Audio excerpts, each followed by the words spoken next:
नमस्कार, आपका स्वागत है द वायर के साथ इस खास बातचीत में। आज हमारे साथ हैं सज्जाद हुसैन, जो कारगिल से एक सोशल एक्टिविस्ट, फ्रीलांस जर्नलिस्ट और लोकसभा 2019 का लोकसभा चुनाव भी उन्होंने लड़ा था। स्वागत है सज्जाद आपका। तो सज्जाद से आज हम बात करेंगे जो आर्टिकल 370 के near abrogation, Jammu Kashmir state के बाइफरकेशन पे, और इसमें कारगिल का क्या व्यू है। कारगिल में काफ़ी विरोध हुआ है इसको लेके। तो सजाद, पहले यही समझाएं कि कारगिल में इसका विरोध क्यों हुआ है, बाइफरकेशन का। जाहिर सी बात है कि कारगिल के जो लोग हैं वो अपने आप को जम्मू कश्मीर का एक ताज समझते थे और हैं भी। इस दौर में जब हम डिवाइड हो चुके हैं, अलग हो चुके हैं, जम्मू कश्मीर कारगिल के अवाम हमेशा जम्मू कश्मीर में जब भी मिलिटेंसी की बात हुई 90s में, तो कारगिल के लोग थे कि जिन्होंने मिलिटेंसी के ख़िलाफ़ जो है वो मिलिटेंसी को नकारा, उसको ऑन नहीं किया।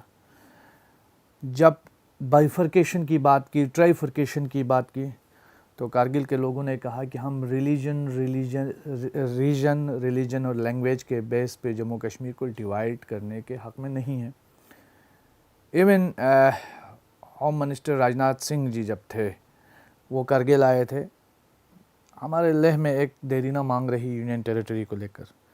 यहाँ दर्शकों को ये मैं बताता चलूँ कि लद्दाख की जब आप बात करते हैं तो वहाँ 2 डिस्ट्रिक्ट्स हैं, लेह एंड कारगिल, और अक्सर ये समझा जाता है और शायद हमारे टॉप टू बॉटम एक ये माइंडसेट है कि भाई जब भी आप लद्दाख की बात करते हैं तो उनको लेह ही आंखों में सामने तस्वीर आती है, जबकि ऐसा नहीं है। कारगिल का जो पॉपुलेशन है वो लेह से तकरीबन 15,000 नफूस जो है वो कारगिल में ज़्यादा है।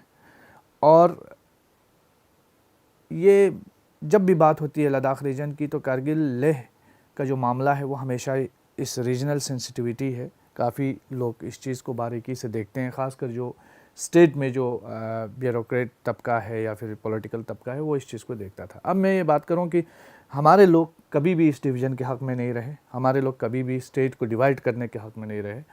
वो चाहते थे कि भाई स्टेट मजबूत रहे, आपस में जो भाईचारा है वो बना रहे।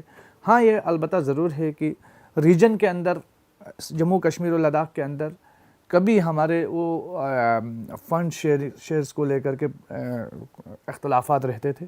इसी वजह से हमने डिविजनल स्टेटस मांगा, और डिविजनल स्टेटस में कारगिल के लोगों ने सड़कों पे आके ज़बरदस्त एहतजाज किया, आपने देखा लास्ट ईयर, और हमने वो हक़ लिया।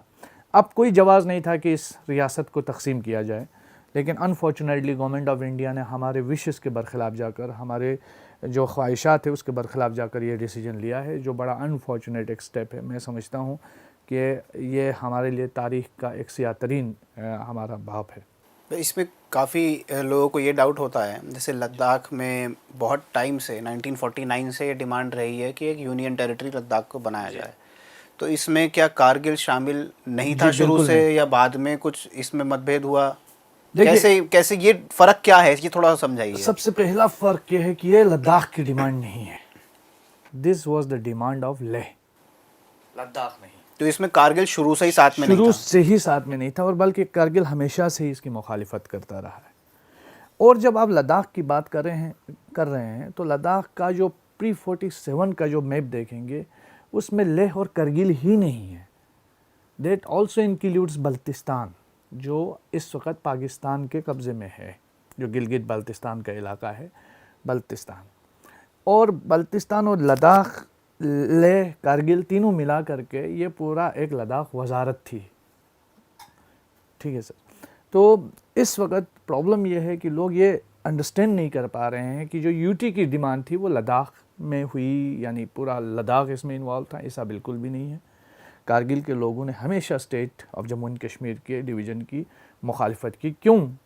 इसलिए कि हम ऑलरेडी लद्दाख का डिवीज़न देख चुके थे। 47 में हम लद्दाख का एक बहुत बड़ा हिस्सा जो गिलगित बल्तिस्तान है आज, हम उससे अलग हो चुके थे। हम मज़ीद पार्टीशन, मज़ीद डिवीज़न, मज़ीद ये सारी चीज़ें नहीं देखना चाहते थे, क्योंकि आज भी हमारी 15,000 डिवाइडेड फैमिलीज GB में हैं गिलगित बल्तिस्तान में। तो ये जो चीज़ हुआ है, मुझे लगता है ये बड़ा अनफॉर्चुनेट चीज़ से हुई है। और इन बीच जो जंग हुई है हिंदुस्तान पाकिस्तान की, उसको भी कारगिल ने देखा है। उसमें ऐसा भी हुआ है कई बार कि एक गांव सोया पाकिस्तान में जागा हिंदुस्तान में, इस तरह की जी, चीज़ें भी। हमारे हमारे 47 के बाद भी हमारे यहाँ 2-3 ऐसे गांव हैं जो पाकिस्तान से वापस ले लिए गए और इस वक्त कारगिल और लेह का हिस्सा हैं। जैसे तुर्तुक का इलाका है, आप ये हुंदुरमान या फिर आप लातू विलेज ले लीजिए, 65 में इस साइड को आए। तो ये जो बॉर्डर एरियाज़ में ऐसे आज भी ऐसे लोग हैं जिनको काफ़ी प्रॉब्लम्स जो है वो माजी में भी, पास्ट में भी फेस करनी पड़ी है और अभी भी फेस कर रहे हैं। बट अनफॉर्चुनेटली जो हमारा अभी जो एक स्टेट है, अनफॉर्चुनेटली इन तमाम जो, हालांकि ये बड़ी हल्की चीज़ें हैं लेकिन ये ह्यूमन वैल्यूज़ का और उनके राइट्स का मसला है, इनको पूरी तरीके से नज़रअंदाज करके लोगों के वॉइसेस को क्रैश करके ज़बरदस्ती ये सारे डिसीजंस थोप रही है। तो इसमें थोड़ा सा ये भी समझाइए कि जम्मू कश्मीर एक बड़ा कॉम्प्लेक्स स्टेट है, 3 अलग अलग रीजन्स रियासतें हैं, और तो रीजन ये से जो डिमांड कारगिल और लेह में भी अलग अलग हैं, कारगिल और कश्मीर वैली में अलग अलग हैं, तो ये थोड़ा सा डिफरेंस आप समझाइए, क्योंकि हमारे दर्शकों को शायद ये जानकारी ना हो, क्योंकि ख़ासतौर पे हमारा मेन स्ट्रीम मीडिया जिस तरह से जम्मू कश्मीर की बात करता है वो एक अलग ही नज़रिया है उनका, और आजकल वन इंडिया और हर एक को एक ही ढांचे में ढालने की कोशिश है। तो ये जो डिफरेंस हैं एक ही स्टेट में, ये थोड़ा सा समझाइए। देखिए, ये जो डिफरेंसेस हैं, कुछ तो जेन्युइन एक इश्यूज़ हैं जो लोगों के, कि जैसे जम्मू वालों का ये एक डिमांड रहा है कि हमको फ़ंड शेयरिंग में प्रॉब्लम रहती है, चीज़ें प्रॉब्लम्स हैं, डिफरेंट इश्यूज़ हैं उनके। पीर पंचाल का इलाका है, चिनाब का इलाका है, उनके अपने इश्यूज़, अपने रिजर्वेशंस रही हैं जम्मू डिवीज़न के अंदर रहते हुए। हमारे लेह एंड करगिल में भी ये एक विवाद रहा है, क्योंकि जैसे कारगिल के मुसलमानों को लगता है कि लेह में चूँकि Buddhist, the only Buddhist district of Jammu and Kashmir was Leh, तो करगिल वालों को ये लगता था कि सारी प्रेफरेंस जो है वो सेंटर जो है वो प्रेफरेंस दे रही है लेह को, और स्टेट भी ये जताने के लिए कि हम भेदभाव नहीं कर रहे हैं, तो वो सारा प्रेफरेंस जा रहा है लेह को। अच्छा, उसके बावजूद क्योंकि उसका हाल जो अभी रिसेंटली हमने एग्जांपल देखा, जब डिविजनल स्टेटस का हमने वहाँ पे डिमांड की, तो जो डिविजनल, हालांकि ये पहले ही तय हो चुका था कारगिल और लेह की लीडरशिप की तरफ से कि दोनों को इक्वल राइट्स दिया जाए, या पूरे लद्दाख को। हम एक हो रहे थे, मतलब लेह और करगिल के लीडर्स एक होकर ये डिमांड कर रहे थे कि कारगिल और लेह को बराबर का राइट दिया जाना चाहिए, दोनों के साथ बराबर का कोई भेदभाव नहीं होना चाहिए। लेकिन उसके बावजूद भी गवर्नमेंट की तरफ से, सत्यपाल मलिक की तरफ से SRO आता है कि भाई हेडक्वार्टर लेह में रहेगा। तो ये जानबूझ के कुछ जो प्रॉब्लम्स हैं वो स्टेट की तरफ से क्रिएट की गई प्रॉब्लम्स हैं। पर उस वक्त भी जब साथ में ये वाली डिमांड थी, पर इस बात पे तो तब भी डिफरेंस रहा होगा कि यूनियन टेरिटरी स्टेटस मिलना चाहिए या नहीं। कारगिल के लोग जो है, मैं आपको कहूँगा कि डिविजनल स्टेटस के इशू को पर हमेशा लेह के साथ खड़े रहे हैं, लेह के साथ इन्होंने स्ट्रगल किए, लेकिन डिवीज़न की कभी हमने बात नहीं की, और डिवीज़न को कभी इंडोर्स भी कारगिल की तरफ से नहीं हुआ है। लेकिन लेह में भी जो लीडरशिप थी उनकी तरफ से डिविजनल स्टेटस के होने के बावजूद उसकी डिमांड को साथ लेते हुए वो यूटी की भी बात कर रहे थे। लेकिन कारगिल में ऐसा बिल्कुल भी नहीं था, वो इस डिविजनल स्टेटस और जो हिल काउंसिल है उसको पूरे पावर्स दिए जाने की बात कर रहे थे। लेकिन अब जो है वो नक्शा बिल्कुल डिफरेंट है। लेकिन इन तमाम जुज़ियात के बावजूद मैं ये समझता हूँ कि भारत सरकार, जो भी दिल्ली में सरकार रही है माजी से लेकर अब तक, उन सारी सरकारों के लिए कश्मीर एक डिज़ायरेबल कॉन्फ्लिक्ट रहा है। जब भी देश के अंदर मामलात खड़े हुए हैं, एम्प्लॉयमेंट के, इकोनॉमी के, और भी बड़े इश्यूज़ यहाँ पे पैदा हुए हैं, तो उन सब से जो तवज्जो हटाने के लिए एक इशू ऐसा बना के रखा है, जो वो दुखती रख पे जिसे कहते हैं ना, हाथ रखना, वैसे ही इस इशू को ज़िंदा रखा ही है, जानबूझ के ज़िंदा रखा ही है, ताकि लोगों का जो अटेंशन है वो इन मामलात की तरफ ना रहे, उधर की तरफ रहे। तो इसलिए भी ये इशू जो है, ये सारी प्रॉब्लम्स जो है, कुछ हैं जेन्युइन प्रॉब्लम्स, मैं ये नहीं कहता बिल्कुल प्रॉब्लम्स ही नहीं है, प्रॉब्लम्स रही हैं। कश्मीरियों को जम्मू वालों से रही है, जम्मू वालों को कश्मीर से रही है, लद्दाख को कश्मीरियों से रही है, लेह करगिल के साथ रही है, और ये प्रॉब्लम्स हर जगह है, ऐसा नहीं है कि सिर्फ जम्मू कश्मीर के अंदर है।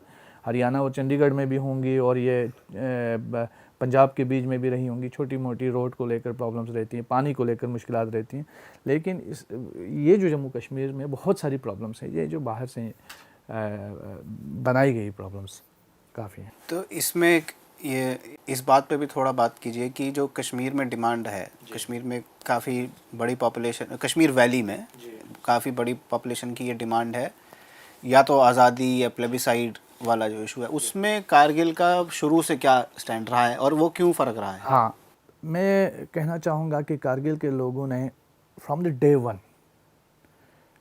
आज़ादी की हिमायत न करने का ऐलान किया। मिलिटेंसी की हमने तो शिद्दत से मुखालिफत की कारगिल के लोगों ने, और हम हमेशा जम्मू कश्मीर के अपने जो लोग हैं उनसे बात करते थे तो बार बार जो डेमोक्रेटिक राइट्स हमें कॉन्स्टिट्यूशन, इंडियन कॉन्स्टिट्यूशन में मिले हैं, या हमारा जम्मू कश्मीर का जो आइन था, उसको ज़्यादा से ज़्यादा उससे इंजॉय करने या उससे फ़ायदे लेने की हम बात करते रहे हैं। माजी में हिंदुस्तान के एडवोकेट की तरह हम रहे हैं, हिंदुस्तान की वकील के तौर पर हम लोगों ने कश्मीर में बात की है। न सिर्फ हमने, जब हम कारगिल का कोई भी पॉलिटिकल लीडर, कोई सोशल एक्टिविस्ट जब भी वैली जाता था तो उसको कहा जाता आप कारगिल के लोग हैं जनाब। जब भी किसी, बहुत सारे ऐसे लोग भी हैं जो आज़ादी का सेंटिमेंट रखते हैं कश्मीर के अंदर, जब भी उनसे इंटरेक्शन होता तो वो बोलते थे आप कारगिल के लोग हैं, आप तो प्रो इंडिया हैं। लेकिन हम उनको ये जो मराद हमें गवर्नमेंट ऑफ इंडिया ने दिए थे 370, 35A, इन सब की दुहाई दे के कहते थे कि भाई ये जो हमारा रिश्ता है ये इसकी वजह से है। और हम मिसाल देते थे गिलगित बल्तिस्तान की, जहाँ 20 लाख की आबादी है, कोई कॉन्स्टिट्यूशनल राइट नहीं है, कोई वहाँ असेंबली नहीं थी 2009 तक। लेकिन और गिलगित बाल्टिस्तान में भी जब भी वहाँ पे भी बहुत सारा ये विवाद अपने राइट्स को लेकर के प्रॉब्लम्स होती है। उनसे जब भी हमारी बात होती थी उन्हें भी हम समझाते थे कि देखिए हम छोटे से इलाके में रहते हैं जहाँ हमारी अपनी असेंबली है, जहाँ हमारे 3-3 नुमाइंदे जाते हैं, 2-2 इलेक्टेड, एक MLC लेह करगिल से, तो हमारे 6 रिप्रेजेंटेटिव्स कश्मीर असेंबली में रिप्रेजेंट करते हैं। हम जो है सबसे कम पॉपुलेशन में हैं, लेकिन एरिया वाइज हम बहुत बड़े हैं, इसलिए हमें गवर्नमेंट ऑफ इंडिया ने यहाँ पे एक पार्लियामेंट्री कॉन्स्टिट्यूएंसी दी। लेकिन आज गिलगित बल्तिस्तान में असेंबली है और मेरी हालत गिलगित बल्तिस्तान से कम पे उतरी है। मैं कैसे उनको जस्टिफाई करूं कि मेरे राइट्स मुझे अभी तक यहाँ मौजूद है। मेरा तो हमारी तो वॉइस हमसे अलग की गई, यानी हमारे पास अब कोई असेंबली नहीं है। हम कैसे अपनी बात को आगे रख सकते हैं? किसके तो पास? अभी अगर आप, जब आप वैली जाएंगे तो अभी भी क्या आप एडवोकेट करेंगे इंडिया का केस? अब क्या कहेंगे आप जाके वहाँ पर? मैं ये कहूँगा माफ़ कीजिए, मैं गलत था। मैं आपको समझाने, मतलब मैं जो समझाना चाह रहा था और मैं जिस रास्ते पर था उस रास्ते को पहले से ही गवर्नमेंट ऑफ इंडिया ने बंद किया है। मैं किस मुंह से समझाऊं, किस मुंह से कहूं कि आप जो है इस वक्त हमारा जो देश है वो हमारे साथ खड़ा है। एक ऐसे दौर में जब हमारे 3-3 इलेक्टेड रिप्रेजेंटेटिव्स को, यानी पूरा इसके ICC पूरा इलेक्टेड रिप्रेजेंटेटिव्स से बंद पड़ा हुआ है। हिंदुस्तान की कोई ऐसी जेल नहीं होगी जहाँ कश्मीरी नहीं होगा आज की डेट में। हमारे 3-3 चीफ मिनिस्टर जो है इस वक्त बंद हैं। मैं किस मुंह से कहूँगा कि आप पूरा देश हमारे साथ खड़ा है? देश तो हमें चुप करने पे लगा हुआ है, पूरी हुकूमत हमें हमारी ज़ुबान बंद करने पे तुली हुई है। और लेकिन आज भी उसके बावजूद भी एक चीज़ मैं ये बताना चाहूँगा कि हिंदुस्तान में ऐसे बहुत सारे लोग हैं जो इंसानी हमदर्दी रखते हैं, जिनके अंदर इंसानियत का जज्बा अभी भी मौजूद है और जो अभी भी कश्मीरियों को गले लगाना चाहते हैं। सिर्फ वहीं हमारी आखिरी उम्मीद बचे हुए हैं, जो ये डिसेंट वॉइसेस हैं, जो ये बोलती हैं कि जम्मू कश्मीर के लोग हमारे हैं। उनको ज़मीन और वहाँ के जंगलात से मतलब नहीं है, उनको वहाँ के लोगों की भी इम्पोर्टेंस है। इसीलिए उस चीज़ पर एक होप बची हुई है। देखिए, अगर आज P चिदम्बरम साहब अरेस्ट हैं, कितनी बार सुनवाई हो चुकी है, बेल की डिमांड हो चुकी है, कितनी बार बात हो चुकी है सुप्रीम कोर्ट के अंदर। महबूबा मुफ्ती की क्यों नहीं बात होती? उमर अब्दुल्ला और फारूक अब्दुल्ला साहब की क्यों नहीं बात होती? शाह फैसल की क्यों नहीं बात होती? आपको मालूम भी है इंजीनियर रशीद एक MLA था, कहाँ है वो, किस जगह में है? किसी को कोई पता नहीं और किसी को कोई मतलब नहीं है। कश्मीर का अगर कोई रिप्रेजेंटेटिव कहीं पे गायब है, किसी को कोई मतलब नहीं है। तो सच्चाई के साथ मरना जो है वो बड़ा आसान है, लेकिन सच्चाई के साथ जीना बहुत सख्त है। तो जब मैं कारगिल गया था और आपकी मदद से द्रास भी गया था, तो वहाँ पर जब भी बात करता था मैं इस बारे में, आर्टिकल 370 और बाइफर्केशन के बारे में, तो सभी लोग लगभग एक ये बात कहते थे कि हम तो हमेशा हिंदुस्तान के साथ और हिंदुस्तान की फ़ौज के साथ, खास तौर कोई 71 की जंग, 99 की जंग का हमेशा हवाला देते थे। तो क्या एक सेंस ऑफ बिट्रेयल है, क्या फीलिंग है, क्योंकि हमेशा कारगिल फ़ौज के साथ भी और हिंदुस्तान के साथ खड़ा रहा है। देखिए, देश के साथ खड़े रहे हैं, फ़ौज के साथ खड़े रहे हैं। ये बीजेपी के डर से नहीं है, पहली चीज़। ये किसी पे मिन्नत नहीं है, दूसरी चीज़। यह हमारा अपना फ़र्ज़ है, हमारी अपनी ज़मीन है और हम जानते हैं कि हमारी ज़मीन को बचाए रखने के लिए, अपने बॉर्डर्स की हिफाजत के लिए हमें कैसे रहना है, किसके साथ खड़े रहना है। ठीक है, हम जो भी हिंदुस्तान में गवर्नमेंट यहाँ आई है, किसी पर हमें कोई विश्वास नहीं रहा है। हमें हिंदुस्तान की एक चीज़ पे हमेशा विश्वास रहा है और आज भी उसी पर विश्वास बना हुआ है, वो है इंडियन कॉन्स्टिट्यूशन। और उस पर हम पूरी तरीके से ईमान के साथ जो है वो हमारा विश्वास जुड़ा हुआ है। दूसरी चीज़ ये मैं बताऊं कि मेरे बहुत सारे अपने रिलेटिव्स आर्मी में हैं, सियाचिन तक उन्होंने सर्व किया है, देश को सर्व किया है। मेरा जो मैं जिस इलाके से आता हूँ वहाँ वो 3 kilometre, just 3 kilometres away from line of control, और मैं अगर घर की खिड़की खोल के देखता हूँ तो सामने LOC नज़र आता है। ऐसी सिचुएशन में हमारे यहाँ एक भी मिलिटेंसी का वाक़ा नहीं हुआ आज तक। और ये जो 370 लोगों ने एक ऐसा स्लोगन बनाया, ये 370 हमें पाकिस्तान ने गारंटी नहीं किया था, ये किसी है ना टेररिस्ट ऑर्गेनाइजेशन ने नहीं दिया था भाई, ये हमें गवर्नमेंट ऑफ इंडिया ने, इंडियन कॉन्स्टिट्यूशन ने हमें गारंटी दिया था। और आज हम जब इसकी बात करते हैं तो कॉन्स्टिट्यूशन ऑफ इंडिया को मजबूत करने की बात कर रहे हैं और 370-35A की बात कर रहे हैं, तो दूसरे लोगों को भी ये बता रहे हैं कि भाई 370-35A पे इनका प्रोजेक्ट रुकने वाला नहीं है, आगे तुम्हारी भी बारी है। अब देखिए नागालैंड में लोग काफ़ी टेंस में हैं, लोग ये सोच रहे हैं कि शायद वहाँ जो स्पेशल स्टेटस है वो भी हटाया जाए। लेकिन ये सिर्फ ऐसा नहीं था कि जम्मू कश्मीर का ही अपना एजेंडा था, बहुत सारी हिंदुस्तान में और भी रियासतें हैं जहाँ उनका अपना एजेंडा है। लेकिन ये जो प्रॉब्लम ये है, क्योंकि ये जो गवर्नमेंट है, बीजेपी की गवर्नमेंट है, इनके पास लोगों, अब ये बोल रहे हैं देखिए जो काम 70 सालों में नहीं हुआ वो 70 दिन में हमने कर दिया। अब ये बताइए, क्योंकि कुछ बनाया नहीं है ना, जो बनाया चीज़ था उसको ख़त्म किया है। अगर आप इस बिल्डिंग को तामीर करेंगे, बनाएंगे, आपको 1 साल लगेगा, लेकिन इस बिल्डिंग को गिराने की बात आएगी ना, आपको आधा घंटा भी इस बिल्डिंग के लिए नहीं लगेगा गिराने में। यही वजह है, क्योंकि इस गवर्नमेंट के पास ये नहीं है कि हमने इतने साल लगे, हमने ये चीज़ बनाया है। बनाने का इनका बिल्कुल सवाल ही नहीं है। जो जितने भी डेमोक्रेटिक इंस्टीट्यूशंस थे, उन तमाम इंस्टीट्यूशंस को इन्होंने गिराना है और वो गिरा रहे हैं। और ये सिर्फ कश्मीर तक रुकने वाला नहीं है, ये पूरे हिंदुस्तान के अंदर, क्योंकि हिंदुस्तान का जो आपसी ताना बाना है, ये वो one language, one nation, one religion, इन चीज़ों पर नहीं है। ये अनेकता में एकता पर विश्वास करने की वजह से बना हुआ है। और हिंदुस्तान में ऐसे बहुत सारे कल्चर्स को एग्जिस्टेंस, यहाँ पे मल्टी कल्चरल सोसाइटी, हमारी मल्टी रिलीजियस सोसाइटी, तो इन सब को जब तक 1 साल लेके नहीं चला जाएगा, मुझे नहीं लगता है कि हम इस देश को भी जो है ना एक बहुत बड़ा ख़तरा इस तरह के नज़रियात से है।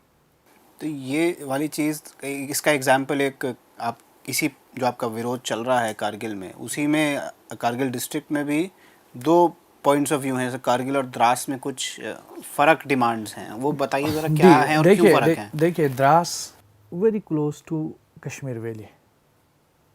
आदि द्रास के लोगों ने जो कारगिल से श्रीनगर का रास्ता है उस पे, जी मैं वही बात कर रहा हूँ।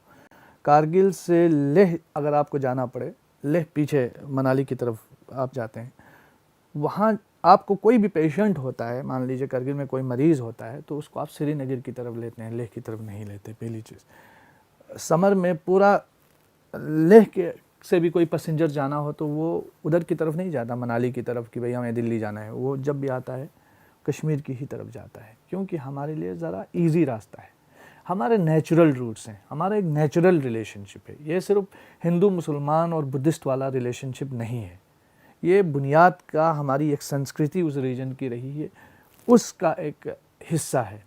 तो ये नेचुरली डिवाइड नहीं हो सकते हैं। और पूरा आधा द्रास इस वक्त कश्मीर में आबाद है।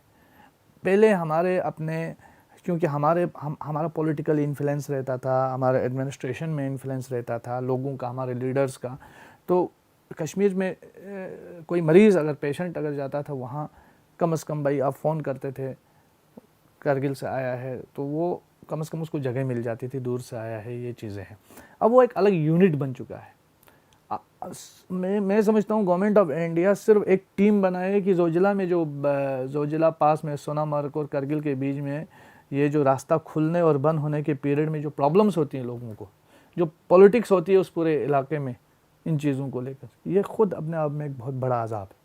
तो ऐसे मौके पर द्रास चूँकि just 150 kilometres away from Srinagar city, वो कभी प्रेफर नहीं करेगा कि मैं 250 या 300 के आसपास जो है वो जाके वहाँ मेरा हेडक्वार्टर हो। वो चाहेगा कि मेरा हेडक्वार्टर श्रीनगर में हो, जो बहुत नज़दीक है। बल्कि ऐसा क्यों नहीं हो सकता है कि जब आप लेह को यूनियन टेरिटरी दे रहे हैं तो करगिल को भी अलग आप यूनियन टेरिटरी ही डिक्लेयर कीजिए, जो हमारे जॉइंट एक्शन कमेटी वाले जो है अलग अपने उसमें दे रहे हैं। जॉइंट एक्शन कमेटी की एक डिमांड है, लेकिन पर्सनली एज पर्सनल कैपेसिटी में मैं उसका फेवर नहीं करता हूँ। मैं आज भी कहता हूँ कि हमें जम्मू कश्मीर के साथ खड़े रहना चाहिए और हम अपने स्टेटहुड की बहाली की हमें जद्दोजहद करनी चाहिए, क्योंकि जब तक, और मैं इस चीज़ के भी ख़िलाफ़ हूँ कि कश्मीर को जम्मू से अलग किया जाए या जम्मू कश्मीर में हिंदुओं को अलग किया जाए, बुद्धों को अलग किया जाए, मुसलमानों को अलग किया जाए, क्योंकि मैं सिरे से इस आइडिया के ख़िलाफ़ हूँ। हम सबको एक साथ रहना चाहिए, रखा जाना चाहिए। जब तक हम एक दूसरे पर मुनहसर नहीं होंगे, मुझे नहीं लगता है कि ये आइंदा जाके हमारे लिए कुछ बेहतर होगा। आज के दिन जब लेह में यूनियन टेरिटरी की बात हो रही है, लोग जश्न मना रहे हैं, बहुत सारे लोग लेह में डांस कर रहे हैं, जो खुशियाँ मना रहे हैं, और मेन स्ट्रीम मीडिया बहुत अच्छे से उसको पोर्ट्रे भी कर रहा है। ऐसे में आपने सोनम वांगचुक साहब जो वहाँ के मैगसेसे अवार्डी हैं, उनका कल ही बयान आया, उन्होंने कहा है कि हमारे यहाँ जॉब का भी तो कुछ नहीं हुआ, हमारे यहाँ भी हमारी लैंड का कोई प्रोटेक्शन का मामला नहीं है। ये लद्दाख के एमपी ने भी ये बात कही है, लेकिन वो दबे अल्फाज में यही बता रहे हैं कि 370 और 35 है, लेकिन अब वो 370 35 इतना बदनाम हो चुका है, उनको लगता है कि आप 370 की बात कर रहे हैं माने पाकिस्तान की बात कर रहे हैं या अलगावाद की बात कर रहे हैं। ऐसा नहीं है।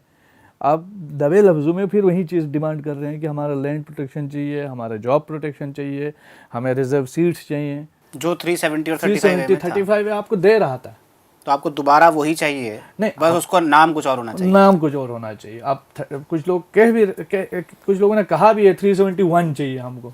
तो ये सारे प्रॉब्लम्स हैं। जम्मू कश्मीर की लड़ाई डेमोक्रेसी की लड़ाई है, हिंदुस्तान के आइन को प्रोटेक्ट करने की लड़ाई है, क्योंकि अनफॉर्चुनेटली जो इंडियन कॉन्स्टिट्यूशनल राइट्स आज दिल्ली का एक आदमी एंजॉय कर रहा है वो कश्मीर में नहीं है। ये मेरी भी जिम्मेदारी है, हिंदुस्तान के अवाम की भी जिम्मेदारी है कि जम्मू कश्मीर में सबसे पहले हिंदुस्तान का कानून नाफिज हो। वो है ही नहीं। ये किस सेंस में मुझे नहीं समझ में आ रहा है कि जितने पॉलिटिकल लीडर्स हैं उनको बंद रखा गया है। डेमोक्रेसी को रिस्टोर किया जाए, लीडर्स को छोड़ दिया जाए और लोगों को कहा जाए विद इन इंडियन फ्रेमवर्क में आप क्या चाहते हैं।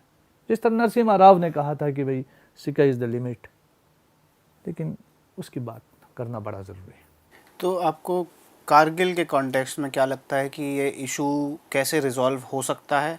अब इसमें ये भी ध्यान रखना ज़रूरी है कि आजकल जो हमारी सरकार है वो कोई लोगों को साथ लेकर चलने के लिए नहीं जानी जाती है, तो किस तरह से कॉम्प्रोमाइज़ करके रिजॉल्व हो सकता है कुछ आने वाले दिनों में? देखिए सर, मैं एक चीज़ ये बताऊं कि पहले लोगों को कश्मीर एक डिज़ायरेबल कॉन्फ्लिक्ट रहा है, जो मैंने पहले भी आपको बताया, और लोगों को अब ये दीवार पे धकेल रही है। कल लेफ्टिनेंट गवर्नर आया, सबसे पहले जम्मू में पैंथर्स पार्टी के लोगों ने काले झंडे दिखाकर प्रोटेस्ट किया। जम्मू में भी प्रोटेस्ट हो रहा है। अब ये बात यह है कि हमारा मीडिया का एक सेक्शन जो है वो वही चीज़ दिखाने के लिए रात दिन मेहनत कर रहा है ताकि उनकी भी नौकरी चलती रहे और ये सारा मामला जो है वो चलता रहे। ये अनफॉर्चुनेट केस है। लोगों के अंदर रिजर्वेशंस हैं, लेकिन लोगों को पुलिस स्टेशंस में, पुलिस चौकियों में लाके कहेंगे कि भाई आप कश्मीर के बारे में नहीं बोलेंगे वरना आप PSA लग सकते। तो ये एक चीज़ है कि आपको कहीं ना कहीं डराया जाता है, हर किसी को डराया जा रहा है कि आप कश्मीर के बारे में नहीं बोलेंगे। माने लद्दाख में कश्मीर के बारे में बोलना ऐसा बन गया है जैसे आप पाकिस्तान के बारे में बोल रहे हैं। तो ये बड़ा ख़तरनाक चीज़ है, ये बड़ी प्रॉब्लमेटिक चीज़ है। इस चीज़ का हल ढूंढना चाहिए। मैं ये आपको बता चुका हूँ कि जो हिंदुस्तान का कॉन्स्टिट्यूशन है, इंडियन कॉन्स्टिट्यूशन है, उसको जम्मू कश्मीर में नाफिस होता हुआ, इम्प्लीमेंट होता हुआ दिखना चाहिए कि लोग उसको एंजॉय कर रहे हैं। लेकिन अनफॉर्चुनेटली जम्मू कश्मीर में इस वक्त इंडियन कॉन्स्टिट्यूशन कहीं भी अप्लाई नज़र नहीं आ रहा है, सिर्फ कुछ लोगों की मनमानी के अलावा। वो जो सोचते हैं वहीं कर रहे हैं, उसको कॉन्स्टिट्यूशन बना के वहीं चीज़ें कर रहे हैं। ठीक है सजाद, थैंक यू बहुत बहुत आपका हमारे साथ बात करने के लिए। Thank you Arun. The wire के और वीडियोस देखने के लिए सब्सक्राइब करें और बेल आइकन पर क्लिक करें।